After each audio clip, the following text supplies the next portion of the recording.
Revanth sir Revanth sir Yanamala Revanth Reddy గారు తెలంగాణ రాష్ట్ర ముఖ్యమంత్రి గారు రేవంత్ రెడ్డి సార్ వినబడుతున్నదా? కొడంగల్కి వినబడాలి ఈ మాట. మళ్ళా రేవంత్ సార్ మా భూములను ఇష్పెట్టుర్రి, మా పొట్ట మీద కొట్టకర్రి, అన్నం పెట్టే రైతులకు విషం పెట్టకండి, మీకు కోటి దండాలు పెడతాం, మీ కాలు మొక్తం బాంచను. మా పక్కనున్న తిరుపతి రెడ్డి 100 ఎకరాల జోలికి ఎందుకు పోరు? గ్రీన్ ఫీల్డ్ రేడియల్ రోడ్డు బాధితుల ఆవేదన అంటూ కూడా చెప్పిన పరిస్థితి కనబడుతుంది. రాజ్యం ఎవరి చేతులుంటే వాళ్ళకి నచ్చినట్టుగా నడుస్తుంది. ఏముంటుందండి తెలంగాణ ప్రాంత బిడ్డలారా? ఇలాంటి ముఖ్యమంత్రి, పేదోళ్ళ పొట్టగొట్టే ముఖ్యమంత్రి మనకు అవసరమా? ఇలాంటి కాంగ్రెస్ పార్టీ, ఇది ఇంద్రమ్మ కాంగ్రెస్ కాదనైనా ప్రజల రక్తాన్ని పీడించుకొని తాగే కాంగ్రెస్ ఇది. నేను చెప్తున్నా కదా అన్నా, సోచాయించి ఆలోచించుకో ఓ కాంగ్రెస్ కార్యకర్త. మీ దగ్గర ఉన్నది నిజమైన కాంగ్రెస్ కాదు, ఇందిరమ్మ కాంగ్రెస్ కాదు. ఒకప్పటి కాంగ్రెస్కు సెల్యూట్. ఇప్పుడున్న కాంగ్రెస్ కల్తీ కాంగ్రెస్.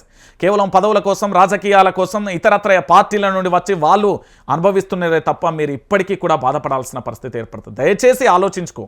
నేను మళ్ళీ చెప్తున్నా కదా, ఈరోజు తెలంగాణ రైతాంగానికి సంబంధించి ఇప్పటికీ కూడా ఆగమైపోదాం. మళ్ళీ ఒక పోరాటం వస్తుంది. మరో చాకలి ఏలమ్మ, మరో దొడ్డి కొమరయ్య ఉడతారు. ఈ భూముల మీద ఇష్టం వచ్చినట్టుగా చేస్తే లగచర్ల బాధితులు రణం చేసిళ్ళు. కన్నీళ్ళు ఇప్పటికీ ఉన్నాయి వాళ్ళ కడుపులలో. రక్తపు సుక్కలు కళ్ళల్లోకి వెళ్ళి కన్నీళ్ళు రాలే, రక్తపు సుక్కలు వచ్చినాయి కన్నీళ్ళకి వెళ్ళి. నేను చెప్తున్నా కదా 100 ఎకరాలకు సంబంధించి ఇప్పటికీ కూడా పొట్టు ఇష్టం వచ్చినట్టుగా చేస్తున్నారు కదా.